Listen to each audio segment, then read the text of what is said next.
Good evening. Welcome to Cooking While Drunk. I'm Tony. I'm your drunk. Today we're making a pot of chili. Good old Texas red.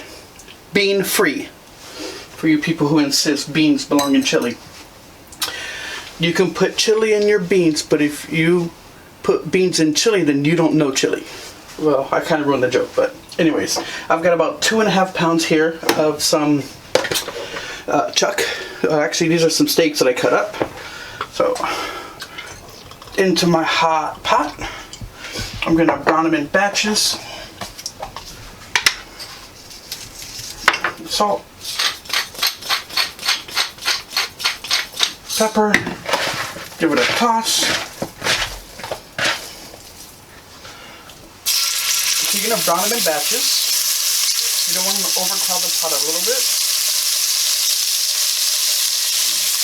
So this is going to get done in 3 batches. Brown them on both sides for a couple of minutes, and then we'll get to the next step. Welcome back. We're just finishing up the beef here. This is delicious. Today we're drinking a 2017 Zinfandel. It's called Carlos Reserve from Rosenblum. Rosenblum's tasting room is in Jack London Square, right off the water. Great place to go visit and become club members. Really delicious. Alright. So, we're about done here. I'm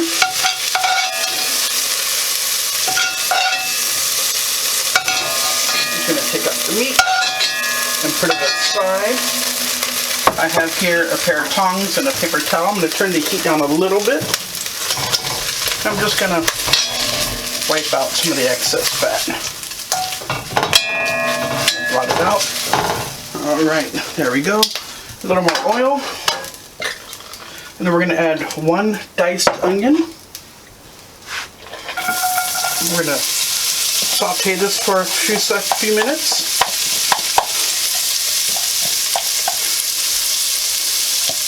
Also, what we have 1 can of petite diced tomatoes. We have our chilies. This is 2 jalapeños and 1 serrano chili diced up. For our spice blend, we have 2 tablespoons of chili powder, 1 tablespoon of ancho chili powder, and a 1/4 teaspoon of cayenne pepper. Give it a little kick.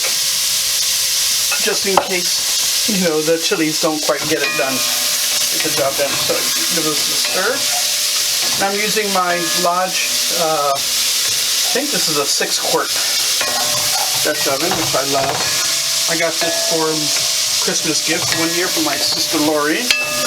And I actually love it. Cast iron is really the way to go. It can't beat, especially when you're making a pot of chili or a slow braise. What you do is, even for the skillets, you take the skillet and you throw it in a 400-degree oven and you let it sit in there for about half an hour. You take the skillet out and you're ready to use it. Cast iron is a great, it retains heat a lot. It takes longer to heat up, but the metal itself isn't very consistent. There are hot spots and cold spots, so. But that's why these pots are also good for slow braising in the oven. Now, I used to make this chili on the stovetop, and then I would put it in the oven and let it finish off for about an hour or 2. But now I just do it low heat on this stovetop. It's just fine.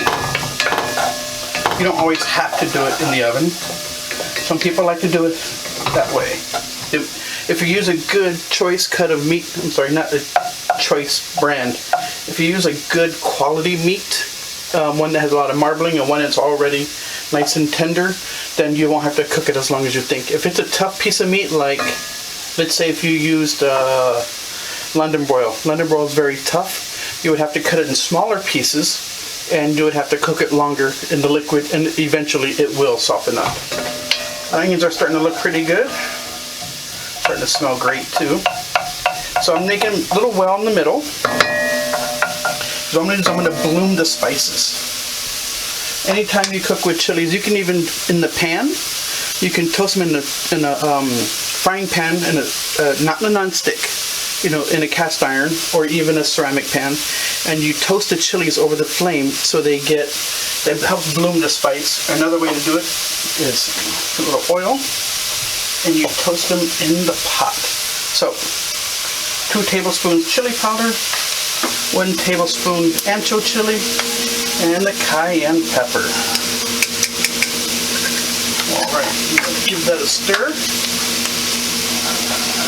It'll pick up some of the oil, it'll pick up some of the moisture from the onions, and you want to watch this. You don't want to turn your back because the chili powder will burn pretty fast if you're not aware. So give it a stir. Once you start to see little light whiffs of smoke, you got to move to the next step, and the next step would be the tomatoes. 1 can of diced tomatoes with liquid. Give that a stir.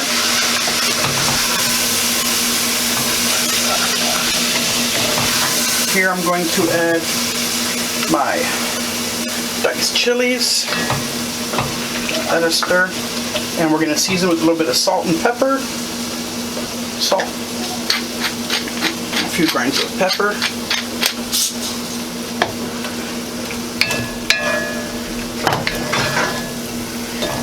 Now we're going to add a little bit of garlic powder. I don't measure garlic powder because you can't go wrong. So I do about that much. That's probably maybe a teaspoon. If you want more, add more. Whatever's to your liking. If you want to use garlic, you can use a couple whole cloves of garlic. I just like having the powder. Sometimes the powder adds, a whole different level of yumminess. So to this, we're going to add 2 cups of beef stock. Okay. So I'm going to crank the heat back up on high and bring it to a boil. As soon as it starts to boil, we're going to simmer for about 45 minutes with the lid on. So after you pour the stock in, you want to scrape up the bottom and the sides. Get all that goodness that's stuck onto it. That'll take a minute. Found some chilies. Now if you notice, I have another pot over here. And this is for my daughter. This will be her special one. So I will do some beef stock. I guess I can use the back burner. Make her a little pot because, she doesn't want spicy stuff. Alright, so it'll come to a boil faster. Put the lid on. And for hers, we have a spice blend of just chili powder, garlic powder, salt, and pepper. That's it. Nothing spicy in it. Oh, at least I hope. So, probably will be a little spicy, but I don't think so. And then for hers, we'll just dump the spices in with the meat. And then for her, I will add a little bit of Lea & Perrins. Lea & Perrins will add a little bit of saltiness to it. Can't go wrong with Lea & Perrins. Lea & Perrins should go on everything. They should make a Lea & Perrins and vodka ice cream. That'd be so good. Oh wait, I have an ice cream maker. That'd be a good drunken video, wouldn't it? Alright, so once this comes up to a boil, we'll dump it in. We'll see you in a few minutes. Alright, welcome back. You can see we've got a nice little simmer going in both pots. And I have a fresh glass of wine. This is called cooking while drunk, isn't it? Alright, so to the back pot, I've already added the meat and the stock. So I'm going to add her spice blend. Give that a little stir. Alright, so this one I'm going to turn on really low. And my daughter actually likes meat with the bite. She likes to actually pick up with her fingers and like tear into it like a cave woman. So that's how I know she's my kid. Alright, so for this one we're going to add in meat and all the liquid goodness. Liquid gold is what I meant to say. Okay, maybe my wife was right. I shouldn't have to have a whole glass of wine doing this preparation. Give it a little stir. So I'm going to turn the heat down a little lower because I want it to be at a slow simmer. I'm going to put the lid on. We're going to come back in about every 10 minutes and give it a little stir so nothing sticks to the bottom. This will take about between 20 and 40 minutes depending on your type of meat. So this will actually go faster because it's already a really nice cut of steak. These are chuck steaks. Chucks? Yeah, I got chuck steaks. That's why I have a lot of scraps of fat and grizzle that I cut off already. So we're going to let this go for about 20 to 25 minutes. And one of the things you can do after your meat is cooked to the perfect tenderness that you like it and it's still a little runny, take the lid off, let it simmer for another 15 minutes or so, or even less than that. Some of the water will evaporate, but if it's still, you want it thicker, I don't recommend using cornstarch because cornstarch slurry will break down and it'll become runny again. But take tortilla chips, or if you don't have tortilla chips, take some corn or flour tortillas, throw them in the oven, toast them up till they get nice and crispy, break them down into little pieces, throw them in the pot. They'll soak up some of that water and it'll actually add a nice little texture to it too. I actually don't mind the runniness because I serve it over rice or I serve it with tortillas to dip and scoop. Alright, so we'll see you guys in about 20 minutes. Alright, welcome back.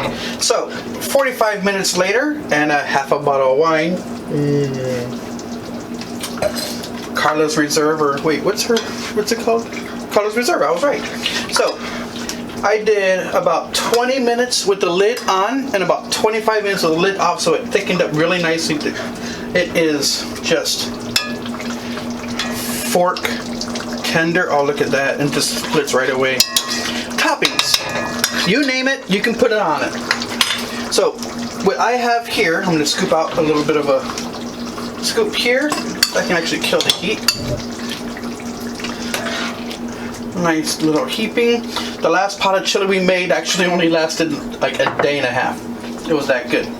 So I have some sour cream, a little dollop or two. There we go. I have some sliced jalapeno. Little bit of some sliced green onions and some Parmesan cheese. This is not the real stuff, this is just regular Parmesan cheese. I used all the real stuff last night in the meatballs. Either way, it doesn't matter. You know, if you can get real Parmesan cheese, it's great.